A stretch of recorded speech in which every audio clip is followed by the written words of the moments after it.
I'm staying at the Town and Country, sort of like feels like a 60s throwback. I don't know. Place. Town and Country. That's like the name of my mom's minivan. Right. And that's also, it's the name of a great, prestigious home lifestyle magazine, but neither of those things apply to where I'm currently staying. This is Top Line.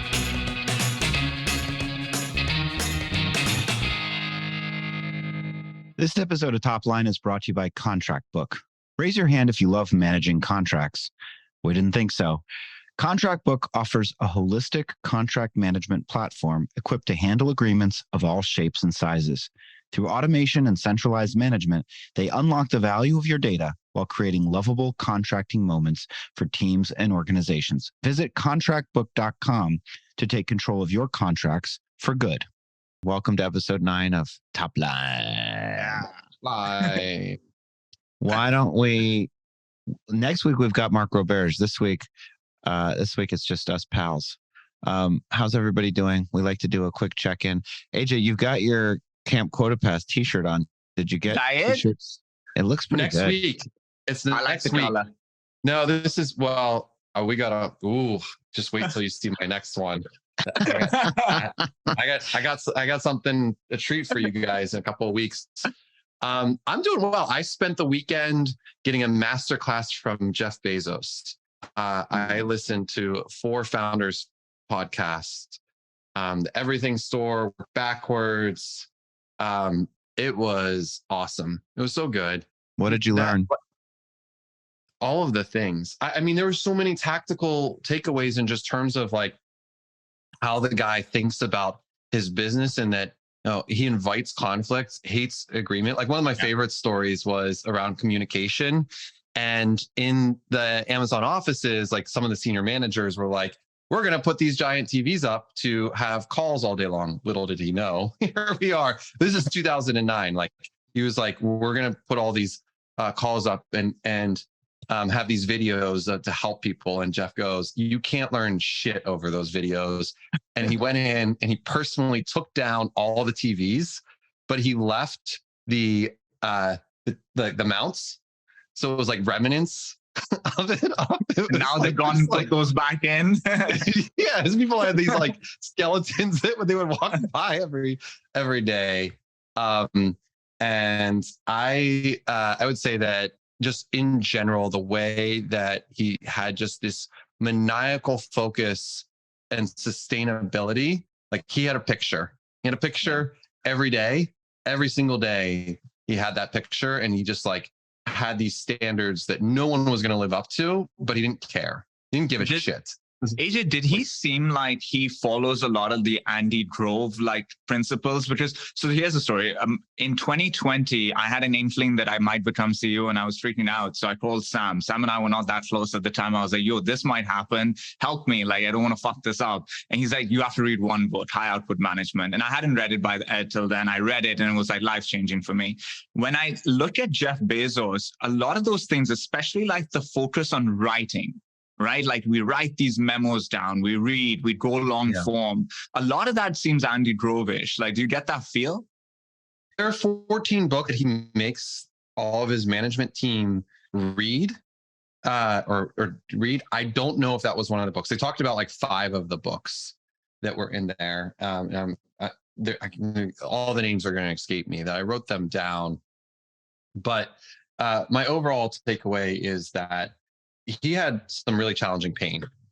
Pain is mentioned in like every other page of the book. Specifically in 2002, 2003, it's hard to go back to that Amazon was losing so much capital. They're losing so much money. Their stock had gotten pummeled. They had 21 straight months where they didn't see an increase in stock value. 21 months. And the board was like getting frustrated, and they like brought in like a COO to go in. That like, of course, I'm sure, I don't know anything about Jeff. I've heard so many stories. Like his chief of staff at South by Southwest once and spoke with us, and just like the stories were just out crazy. But Jeff basically just ate the COO alive, and like the COO like crying back to the board was like, All right. Look, I can't teach this guy. Like, you guys just need to stick with him and just stick it out. He's So he's probably one of the best ever, right? Like the greatest of all times. But last night I was watching a couple of his videos, and there was one that like brought him down to earth a little bit. So it was like the early days of Amazon, and he was on the floor like boxing things up, and his knees were hurting. So he says, and he's like, "Yo, we need to buy some knee pads for this shit." And his friend's like, "Oh, we just buy some tables to box this stuff on." And he's like, "Yo, mind blowing idea." And it's like, great. Like even Jeff Bezos can have like a moment like that. It brought him down to earth. Well, he had lots of those moments. Like Alexa, gonna go off here. When he launched that, there was so many, like, he had this 100-day, we're going to get this done in 100 days. And it was total shit. And there were stories of like, he had a prototype and he told Alexa to go shoot itself in the head because it wasn't like listening to him. He was just freaking out about it. But he, like, you could email him, Jeff at Amazon. You could just email him. And after it launched, the Echo launched, someone in Europe was like, "Hey man, like, why don't you not wait for languages and just launch the English version over?" And that was it. He read that email at 3 a.m. At 5 a.m., he had 7 teams ready to go in 80 different countries. Holy shit. Yeah. There was that. So, Steve Jobs used to do this. Like he would randomly go into like the support tickets and message back consumers. And he would like write like one line, sometimes disagreeing with them type of messages. But see, like he wasn't nice about it. He was probably hurting Apple doing it, like upset at 4 a.m., like sending random messages to users. But that seems to be a commonality amongst the greatest of all time. Like they are in that support ticket thing every now and then. And they wanted to see that information firsthand. That's really interesting. yeah. Well, it was 3-4 hours. I was on a 5-mile run. I never listened to podcasts on run. Never, ever. This is like the first time I've ever done this. And now I'm hooked. I just love that. You sure that was running, AJ? 3 or 4 hours for 5 miles, not on. No, I didn't. Okay, Sam. I had some other things I was doing besides running while listening to it. I was running errands. You seem like you're in better shape. That was like a slow walk. Okay. All right. I see how this conversation is going to go. We're just teasing. We're just teasing You you. haven't even done the intro, Sam. I'm like, oh, you haven't even got things kicked off. What's going on? People know who we are at this point. Asad, how are you doing? I'm good. I'm very sore. I missed a bunch of workouts. And then over the last 3 days, I just went crazy in the gym. And so when I sit, it hurts. When I walk, it hurts. When I climb my stairs, it hurts. But it makes me happy. It's like that happy pain. So I'm happy. I'm good. How's business? Business is business. We said it last week. We're in the fucking trenches. And so that's what it feels like. It feels like every day is a fight, but I feel good about it. Like, I feel like, this is where you get to test yourself a little bit and you learn a lot. Like, it's a marathon, right? But there are different paces at which you can run a marathon. Can I run the marathon at the right pace? And so there's a test of self that's happening right now. And I feel like I'm doing well. So I like it. It's life. I think that's a great, it is a marathon. And marathons I've run a few of them. They're excruciating. Excruciating. I bought the shoes that the guy with like the world record set the record in. The Nike Vaporflies. Yeah, great shoes. Didn't do anything for my speed though. But you realize that a marathon is run at different paces, right? Like, and so there is a person who can run a marathon at like 6 or 7 on a treadmill or 8 on a treadmill. And so that's been this new insight for me that just because it's a marathon doesn't mean you're on a slow thing. Like you can actually increase your pace along the way. And then what are the levers that allow you to do that? Yeah. And also, and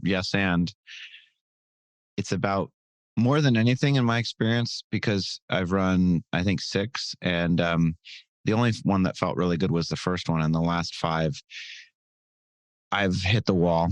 And it's like related to, how my body processes sugar and stuff like that. But the point is that like the main thing is finishing with strength for me. The main thing is like, are you doing it at a pace that is sustainable, that is enjoyable? Because I did the Tucson marathon 2 years ago. And it was because, I Googled it. I was like, give me a downhill December marathon. And there's downhill and there's downhill. What you want is a slow downhill, the grade, not running down a steep mountain to start that crushes your quads. And so that's what Tucson was. And then by mile 20, 21, and then they missed a filling station. Like they were supposed to have gels. I forgot one of my gels, but they were supposed to have gels at mile 18 and they didn't. All they had was water and Gatorade, which is a huge miss. Oh my God. Anyway, it was horrible. It was horrible. And I like walked the last 4 miles and I was in a lot of pain. And so the answer for me isn't just finish. It's finish in a way that I could run another one, or, it's sustainability more than it's about, the pace even, although I've always like shot for a pace and sometimes I get it, sometimes I don't. One of the most beautiful moments of like doing shit like this is when that second wind happens, where every part of your body is like, I'm hitting the wall. And then there's this like breakthrough that happens. I used to train for martial arts when I was young, and they used to end the class like this. You would go onto the punching bag and you had to just punch at like a really fast pace to like get done with your air, right? So you're completely gone, your brain's all over the place. And now you had to get 10 kicks exactly perfect. And if you didn't, they'd punch you in the stomach and knock your air out. And eventually, like, you would learn how to train yourself for that second breakthrough. And so it's interesting. It's a beautiful moment and it can be trained. Yeah, it can be. I love that you guys are talking about this, like finish strong, whatever. Anytime I do any type of race, I'm like dragging. No, I'm not. I haven't done it. I'm with you, AJ. I'm like pulling myself across the finish line by sheer force of will and feeling. And every single marathon I've run, except for the first one, I'm like at mile 18, I'm like, I don't need to do any one of these ever again anymore. What was so special about that? It's good to know that it takes you. It's good to know that it takes you also 5 hours to run 4 miles. Then that's what you're ultimately. I don't know what was good about it. It's just that I paced myself so well, and that I wasn't trying to push the whole time. I wanted to run like 8:15s, and that's about what I did and every other race I've tried to break 8 minutes per mile. And I just wasn't in that. I honestly think it's nutritional. I don't think I still have perfected the right levels of energy and how much I'm supposed to eat and how often, even though it's like these are formulas that I can figure out. And then I don't know, maybe this is an excuse. I just feel like my body, I know people that seem better designed to run marathons. And I just feel like my body is mainly designed to run about 18 miles. Like I can run 18 miles real well, but it's getting past 18 miles that things start to break down. That awareness is great, right? Like some people are just never going to be morning people and they keep trying to force themselves to wake up at 5 o'clock to have the 5 to 9 before the 9 to 5. And it's like, fuck it, dude. It's not meant for you. That's not how your body is built. And some people have explosive energy and some people can do long form things. It's like just finding the thing for you as well. So that's a good point. Yeah. Well, you have the labor data, or at least you have access to some labor data. Give us your view on the economy, Asad. You always have a good one. You have data, at least you have access to the STA database to tell us who's hiring, who's not hiring, what's happening in the market. And I always appreciate, AJ's mom said that you must read everything that comes out on the internet. Yeah, that was it. She said that, and then she said, Sam seems so serious. I am so serious. When my mom listened, so I listened to 4 hours of Jeff Bezos. Mom listened to 4 hours of us over the weekend. That's what she did, and I thought she gave us pretty good. Yeah, she gave us pretty good reviews. Yeah. I told her to give us a 5-star. I was like, Mom, we need some 5-star reviews. I told my mom, I was like, his mother has listened to everything. Have you? Where's the love? I thought I was the favorite son. And now this. In terms of the market. So the interesting thing about the market right now is that when you look at it, you can see that the stock market is a bit disconnected from what everybody's feeling right now in their businesses. The stock market has kind of factored in everything and priced it into it. And so the stocks are doing well. If you look at the big tech companies, they're up massively. The multiples are insane. I think the multiple of NVIDIA is like 70 times.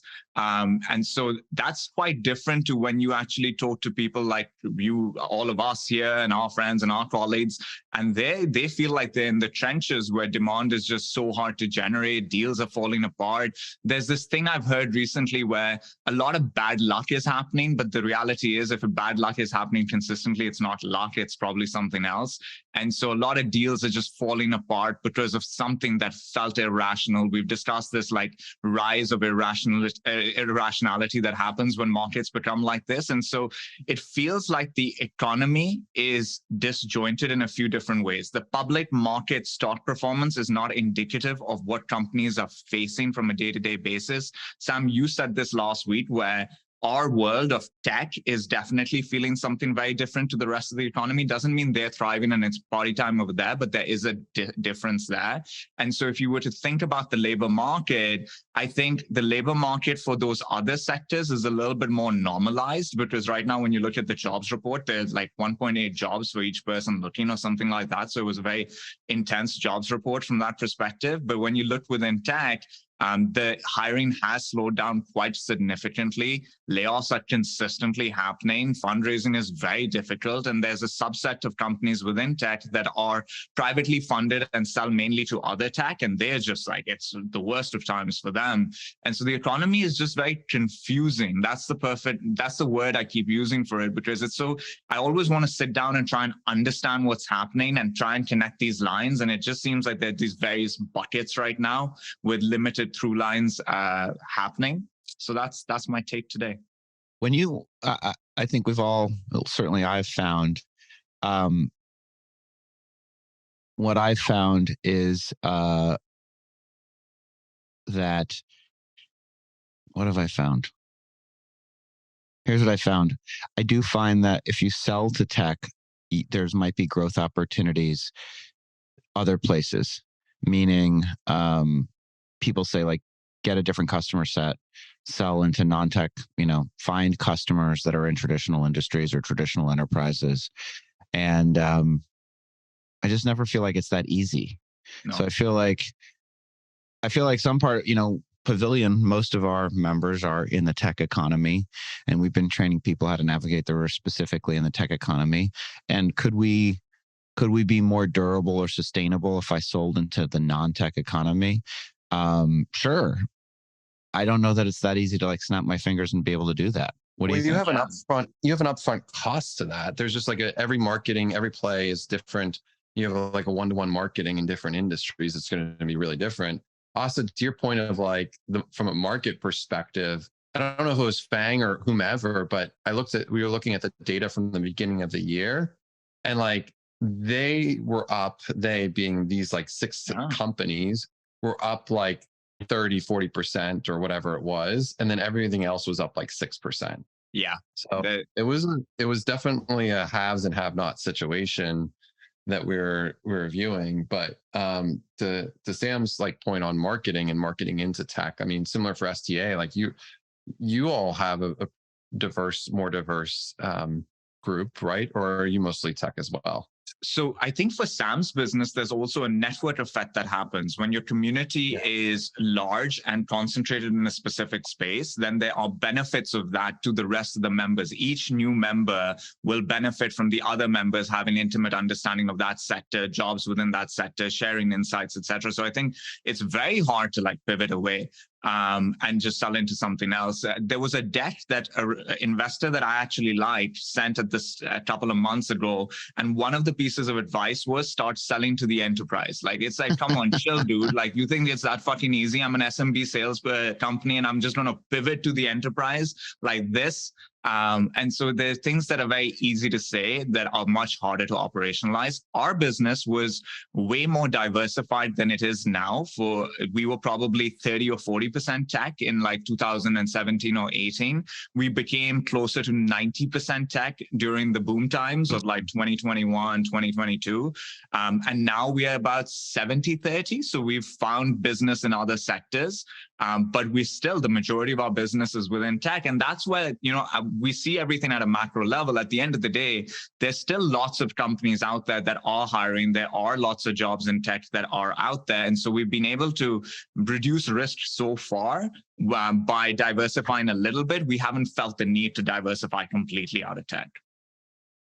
Yeah, I'm trying to, it's always wondering, it's like you're thinking about addressable market and you're thinking about all salespeople, some salespeople, like the tech slice of salespeople, and how how important is it to diversify away? And I don't know what the answer is, because most of me, Vern Harnish, the guy that, wrote Scaling Up, and I think he's a big contributor to EOS. He talks about grow where you're planted, which is the idea that like, hey, go sell to the enterprise is as much bullshit as you just said, us. It's like not possible to just, especially to your point, in a network effect community. Like if our roots are in tech, then we're going to expand beyond tech, but it's going to be slowly. It's not because the value proposition won't be there for non-technical members. And so then you say, okay, well, we'll weather the storm. We'll try and make sure that we're adding lots of value. There's certainly more than 10,000. We have 10,000 members. There's hundreds of thousands of, tech executives across sales, marketing, CS, CEOs, and founders. So the addressable market is still large, and we'll weather the storm. And so then, I'm in a fine mental state, which is like, I guess 2 weeks running now. So that's a record. Look at that. but my point is, Mrs. Bruno is going to be worried about me. She's like, that Sam guy, he's so melancholy. It's called Judaism. Mrs. Bruno has nothing. Oh my goodness.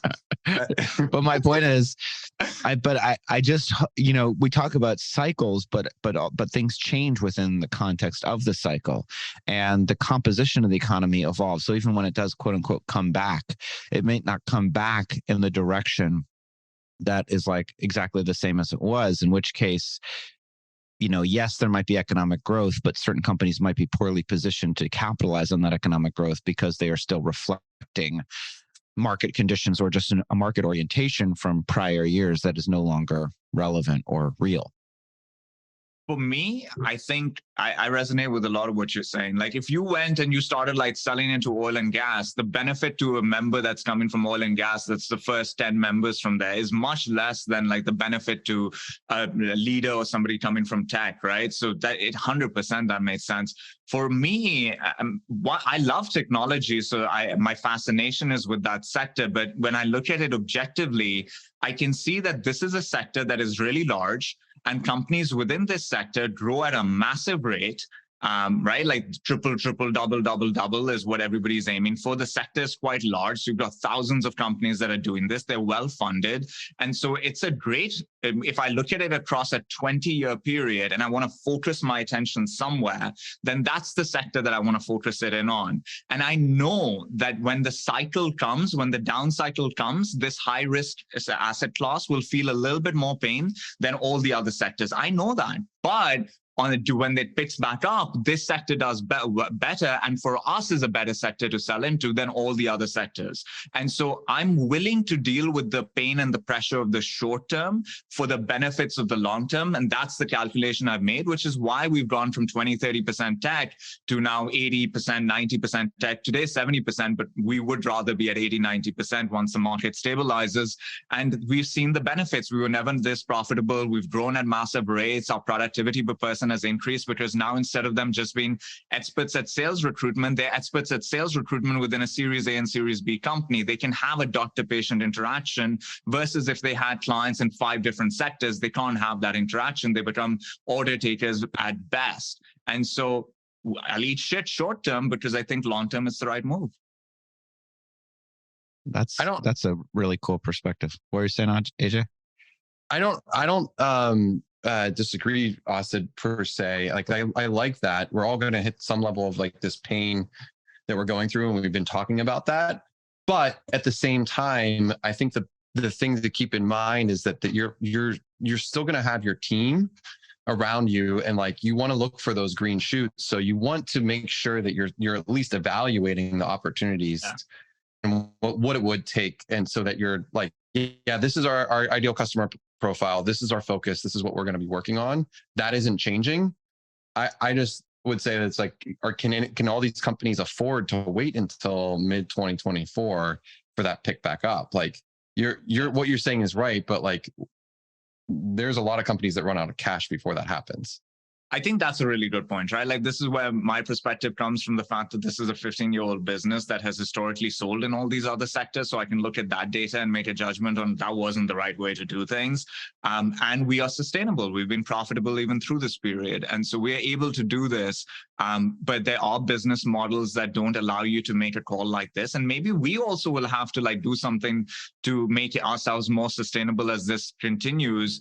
So far, so good, but like the market's super dynamic and it punches you in the gut every couple of weeks. And sometimes those punches are a bit intense. I do think it's a good exercise, though, to always look at who you're selling into and see, are there places you could go that make sense? And so I think one of the things we're saying is going from SMB to enterprise is not easy. It's not the right spend of time. It's going to be painful. Like, don't do it. But maybe you're selling into a specific, like we were doing a lot of like growth stage tech companies, and now we're doing enterprise and it's early stage. And maybe there's like a slight pivot you can make.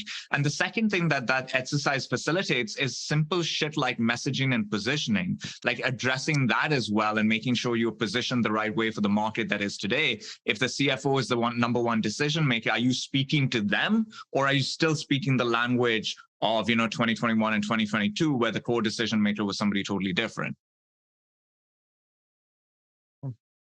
I think that's I think to your point, it's about like sizing, and it's about intentionality, and then like sizing the investment relative to marginal changes in your addressable market, right? Like, okay, if we're going to try and go after a slightly different customer, great.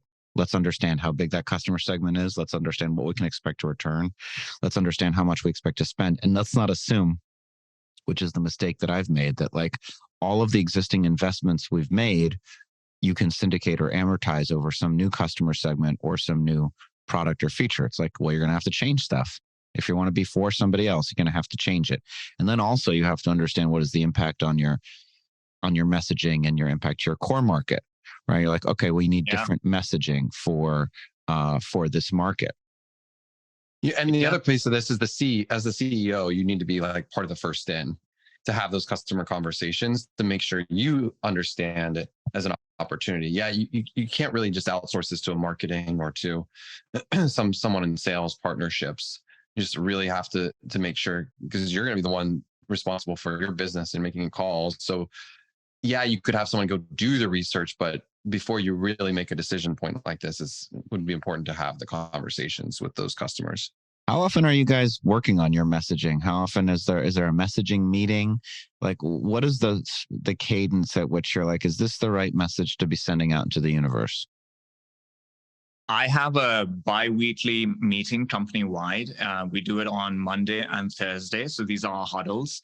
And we have used these huddles to share transparently what's happening in the business, but also provide a point of view on the market and the adjustments we're making strategically, as well as in our positioning and our conversation points because of that.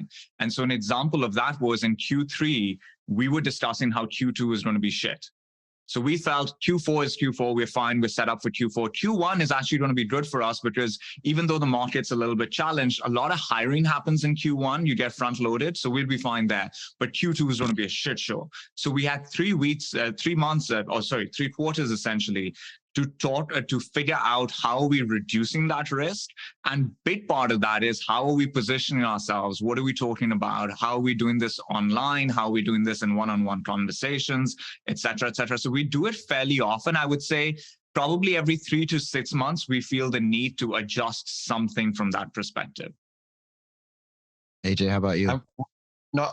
We do a little bit differently, where I would say we should be doing it much more frequently, but we're making a bigger shift in the market that's coming. So we've been working on something for the last few months, but that includes positioning and like basically everything under the sun. Are you becoming like a broad-based FP&A tool that includes subscription management?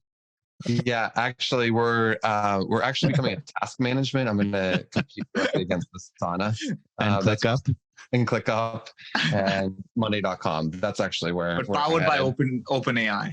OpenAI, right? Built by OpenAI.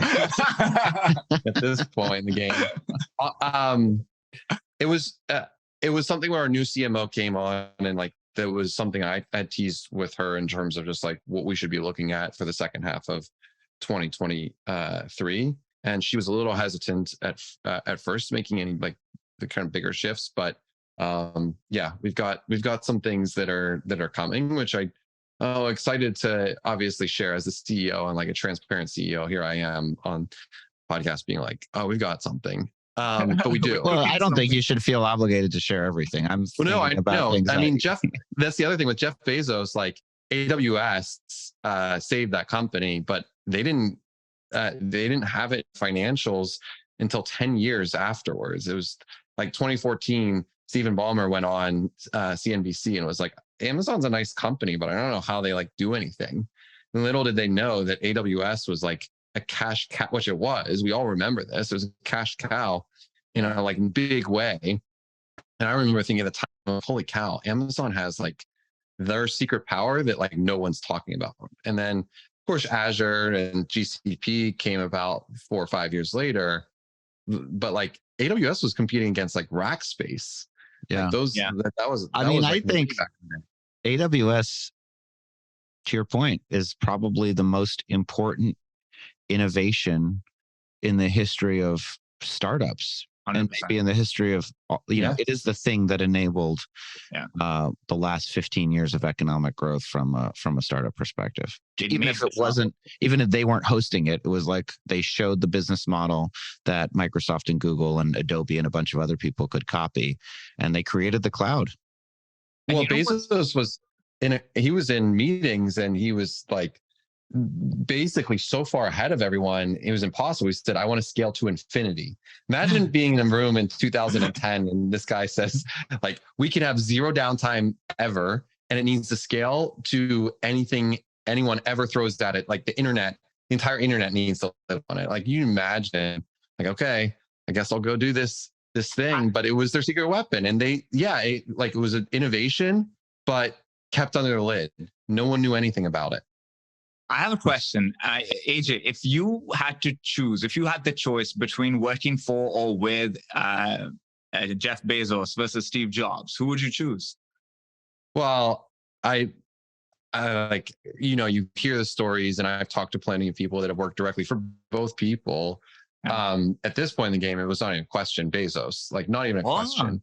Yet Dan Rosen, is it Dan Rosen? Oh, man, what was his name? He's now a partner at Co2, but he worked for Jeff building the Kindle, and has a lot of the stories. And I just, I would say that impossibility like is what has fueled me. And I don't know if I've ever worked for anyone that's like at that level. I never have. Of course, no, like only if you worked for Jeff or Steve or Bill Gates, like you've worked at that level, but like only those three. And so I've never had the opportunity to know what that feels like. It would feel, everyone always said all of them were assholes. Yeah. All of them were assholes. Like Steve was probably the biggest asshole. Steve was, I think, because he was a marketer, was known as the biggest asshole. Yeah. To me, it's actually pretty clear Jeff is. Really? It's actually, yeah, it's pretty clear that Jeff is probably the biggest asshole. You know, he seems like on the spectrum somewhere in terms of like his emotional availability to other people in a way that I don't think Steve Jobs was deeply kind of like psychologically aware. He was just making intentional choices about when he wanted to be a dick, but it wasn't like he wasn't in touch with his feelings.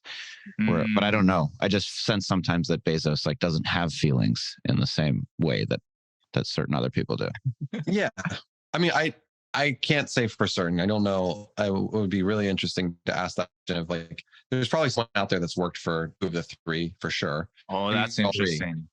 And that's the person we should put on this podcast. Is like, let's find that person. That would be a brilliant interview. Like, just to talk through that. Yeah. I would choose Steve Jobs. Like, I'm more interested in like learning from him. I just found his brain very interesting. Like, there's this story of when they were making one of the old computers, and it was this square box, and he looked at it and he's like, it's too perfect. And because human beings are not perfect creatures, when they look at something that's perfect, it actually gives them an insecurity. So we need to put a little bit of a dimensional change where to the naked eye, it still looks like a square, but it's not a real square. And he was at that level, like thinking like this. And I just find that shit really interesting. So I would have loved to like spend time with him.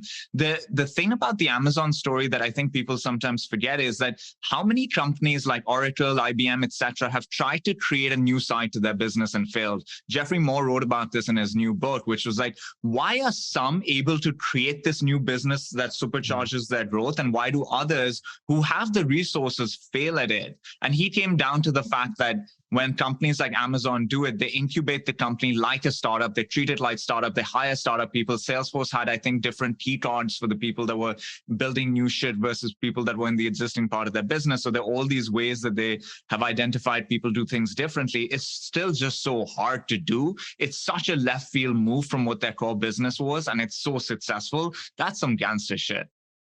Amazon is the biggest gangster when it comes to that stuff. I mean, the fact that they created AWS, Alexa, and like the internet Kindle. Retail and the Kindle. Yeah. And I think it's, I think one thing that Bezos truly believes, again, we should all speak for him here as if I don't know him at all, but obviously, but I do truly believe. A lot of people talk about embracing failure, and very few organizations genuinely do. And very few organizations are willing to spend money and not hold it against the person that spent it indefinitely if it doesn't work out. And it becomes a cult. It's just human nature. And, failure is failure. Now it's experimentation. You learn from it. But failure is, we did this thing. We spent a lot of money on it. It didn't work. Yeah. And if you can truly have a culture that says that's true, but life is probabilistic, let's try another thing. And as long as we're sizing the bets, we can afford to have it not work, because we know that 1 out of 4 things or 1 out of 10 things ultimately does work. And this is the path to discovering that thing. It's just really, those are special kinds of cultures. And that does seem to come from him top down, which is the willingness to lose. I mean, what do they talk about? The Kindle Fire, or like the phone that Amazon built that was an absolute failure. And he's, you bring it up most of the time in like some kind of interview, and you expect it to be some great shame. It's just human nature. You did this thing. I don't know. It was totally wild when people were talking about, what's it called? Starship, and how it like blew up, and everybody's like, oh, Elon Musk's thing blew up. And it's like, well, no, it passed all of the specific tests that it needed to pass. And it did this, and that, and it is iterative. And the next 2 starships are going to be fucking amazing. But there's just this human nature to say, gotcha. Yeah. And if you can truly say whatever, I don't give a fuck if you say, gotcha. This is we are on steps to success. And this failure is a learning moment on the journey. That is something that I think Amazon, that it's this culture of innovation, and a culture of innovation has to be a culture of embracing actual failure. The person that spent all that money and totally fucked up gets a promotion, doesn't get fired. Yeah, it's talked about over and over again from a podcast standpoint. Cost never came up in conversations. But during the 21 months when he was like hitting those trials and tribulations, there was like a list, and I think he's known for a lot of different frameworks, but it's like the no list or whatever. Basically the leadership came up with like, what are the pros of keeping Jeff, and we're like, what has he done really well, and like where has he failed? And the list of pros was like, he can sell books. That was like one thing. And then there was like a list of like 20 failure M&A deals, things that were like messy. It just said the thing that I got from it was like, he never cracked under pressure. It just like sustainability every day kind of came in. There was times where he ended meetings abruptly, or like had a vein in his head pop up, or was just super, super brash. And he said in the book, talks about that the head of marketing was like the drummer from there's a drummer from a band that's like this doomed drummer that is always there, like has massive turnover, but the head of marketing is it Spinal Tap? Yeah, exactly. Wow. The doomed drummer from Spinal Tap, John Stumpy Peeps. Man, there it is. Cool. And talks about it where like, this a CMO came in one time and Jeff was like, well, this is how we're going to go to the agencies. They're going to pitch us this, we're going to talk to us. So this is what they're going to do. And the CMO was like, well, that's not how it works in agency world. Like, these are the three things that we have to do. And he lasted 3 months. So it was very clear that he just had a way of unwielding to say that we can't do something or it can't be done in this way. And he got leverage out of everything that he did, like probably better than any other founder entrepreneur. Look what he had to do with all of the e-commerce, like all the stores. Yeah. I mean, and, he was willing to do retail. He did retail. And he was just like, I just haven't heard of a way that it differentiates enough. Like, we'll do retail. So there were 4 teams that did like retail, and they all competed against each other in like Seattle. They like created all these shops, and he was pissed because they weren't moving fast enough on it. So he was like, didn't care about the cost perspective. He got like a giant warehouse, and he went in and they were selling like basically like a Costco. And he was like, no, this is overcomplicated. You like let someone else sell meat in these things, like, but we keep it simplified. You had it until right here at this point. So just so many lessons and takeaways. I encourage you all to either read the books, the shareholder letters, Working Backwards, the Everything Store. There's lots of books on Amazon, but it is a case study after case study, tactical viewpoint that I've never seen in any other. I've read the biographies of Steve Jobs. I've read all about the Bill Gates. Bezos was always just the guy that was just like, yeah, I'll eventually get to his shit. And then I started to get to it. I'm like, whoa. You're like, oh shit. Should have started this earlier. Should have started there. There's something about sustainability with this mindset that he has, though. And I think a big part of how they make decisions around the moves and the bets that they make was learned through that 99, 2000, 2001 period. That was a really tough period for Amazon, right? Yeah. And so I think what they are really good at is, that one-way door, two-way door thing. It's like failure is part of the process, but let's make sure that we have an operational framework that allows us to make intelligent bets where if it doesn't work out, we know how to learn from it and make the right adjustments. And I think those are some of the things that you learn when you're in the downturn. When we're in the downturn, it feels so painful, it's so annoying, so hard.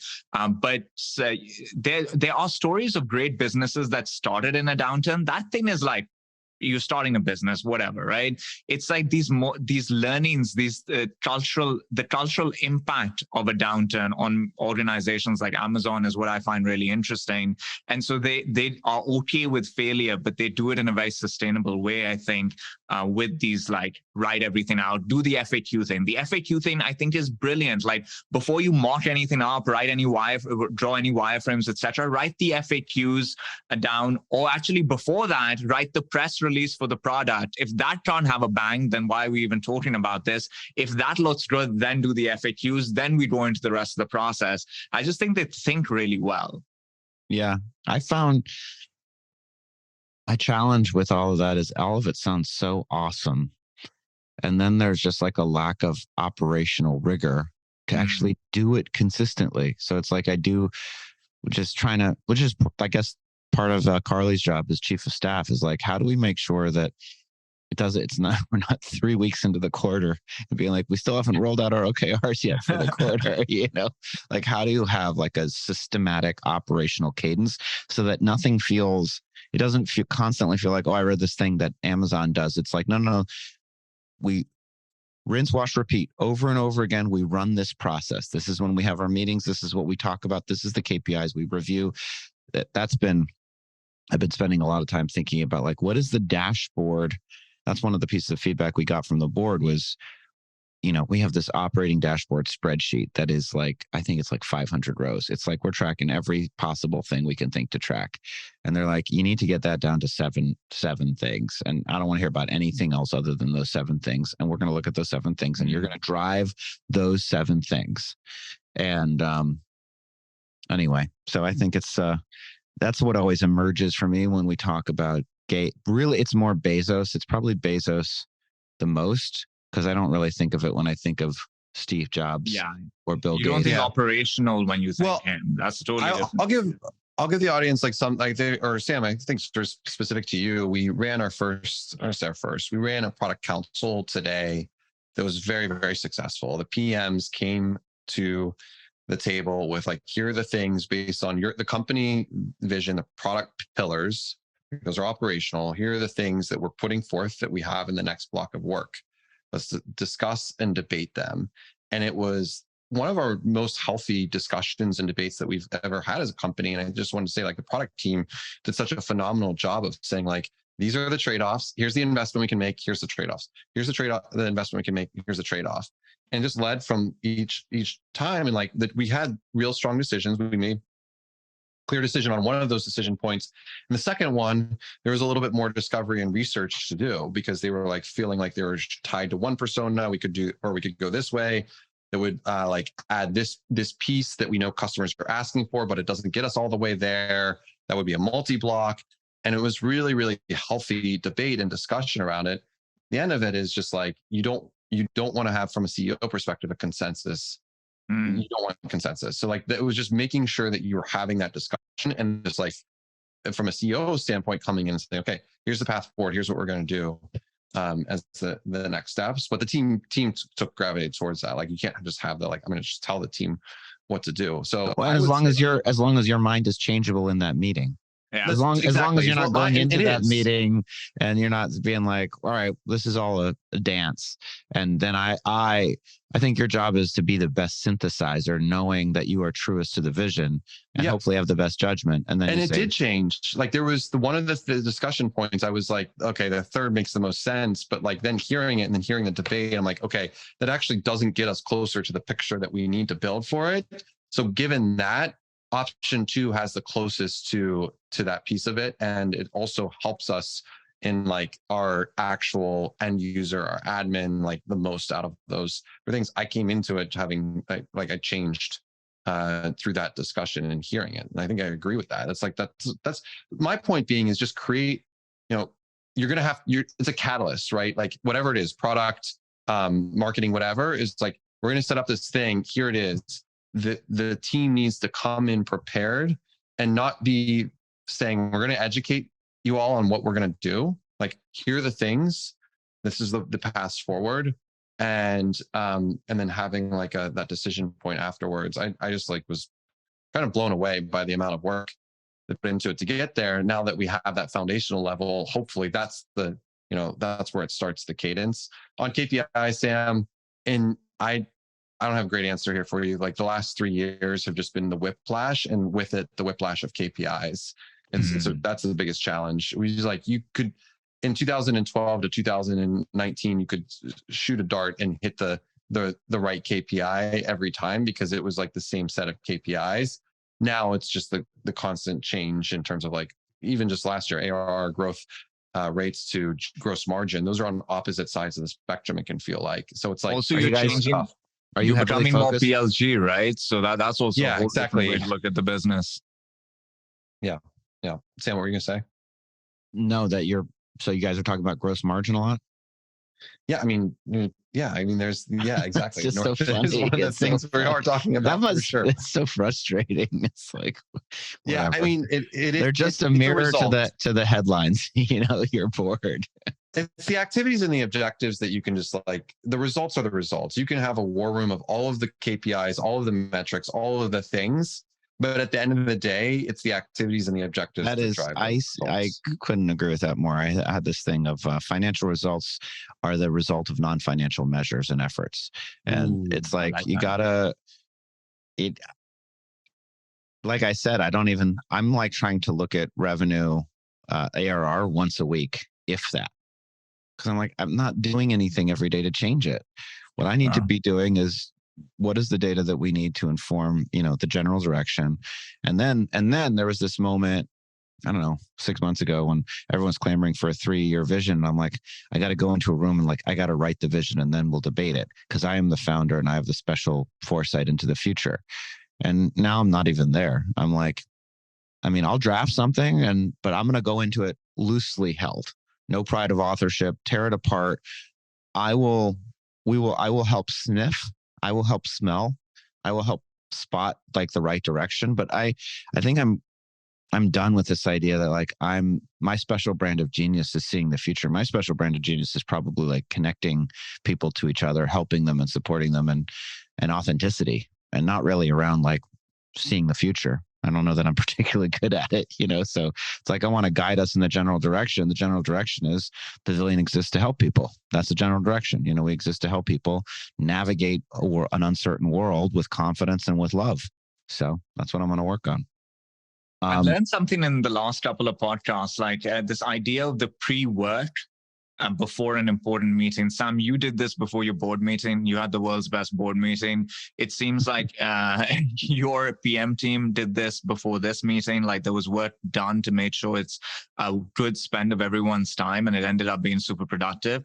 And it's such an interesting thing to double down on, which is like, to have a good meeting, what can you do to facilitate that? Amazon talks about this a lot as well, right? Like they write everything down, they sit and they read it. To be honest, I wouldn't want to be in that meeting where I have to like sit quietly and read something for 20 minutes, like in a room, like just let me read on my own.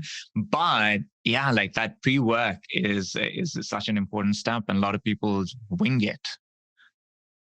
Yeah, well, it's almost everything. It's what AJ just said. It's like, if the product team is going to come in, it probably is in the best to treat it like a board meeting, which is like, here's the slides. We assume you're going to have read them, and we're going to dump right into debate. And if you haven't read them, get the fuck out of the room. We don't have time. Yeah. Should we do shout outs and wins of the week? Let's do it. Yes, of course. Why would we not do that, Sam? This is our special segment of the show, because we only got a few minutes left. I'll give everybody two seconds to think of it. AJ, shout outs, wins of the week. I'm going to go with my CMO, Sarah Strope. She recently took over CS and has been jumping right in, and she handled a customer fire amazingly well last week. And I got an email from that customer this morning saying how much they enjoyed the experience, and that Sarah was able to handle and elevate, and she felt heard in the right way. These things happen. Customers are very ornery these days. Is ornery the right word? It's not the wrong word. It's not the wrong word. I have to say, I have no idea what that word means. It's like grumpy. Grumpy, crusty, curmudgeon-y, crotchety. Curmudgeon, old man. Something. There you go. And she was able to handle that well. So Sarah, big shout out to you. Thank you. Awesome. Me? Yeah, you. Okay.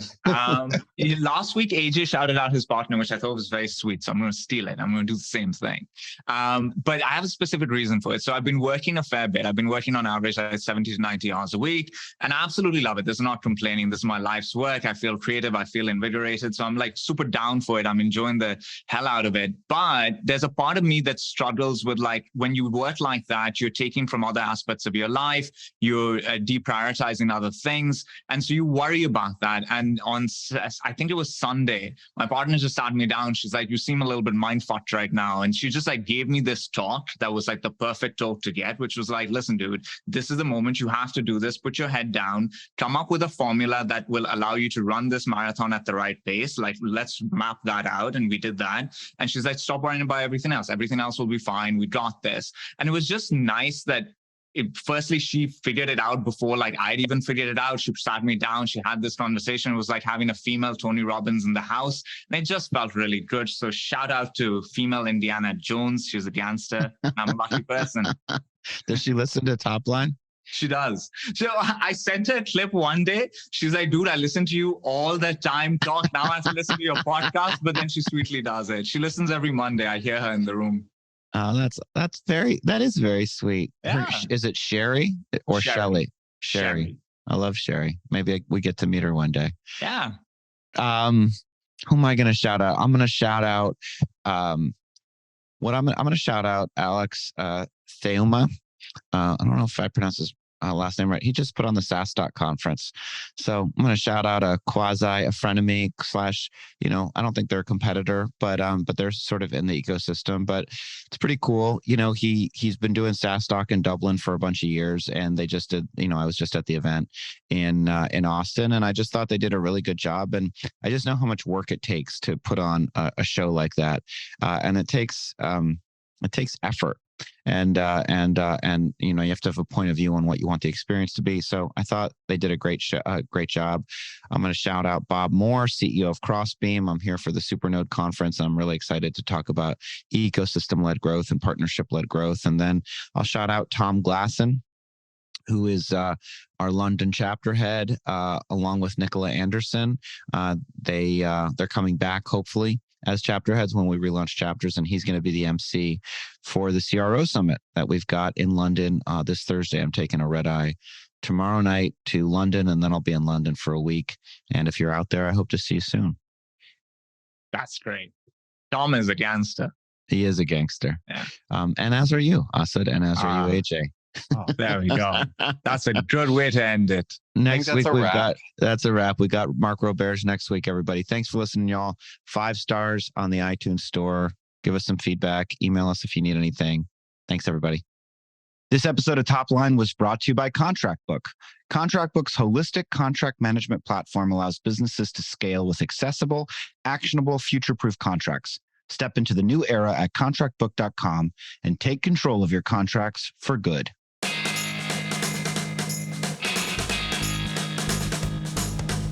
Thank you for listening to this episode of Top Line. To learn more about the trends, news, and developments impacting the world of B2B SaaS, head to joinpavilion.com, where more than 10,000 of the world's top go-to market leaders go to achieve and unlock their full professional potential.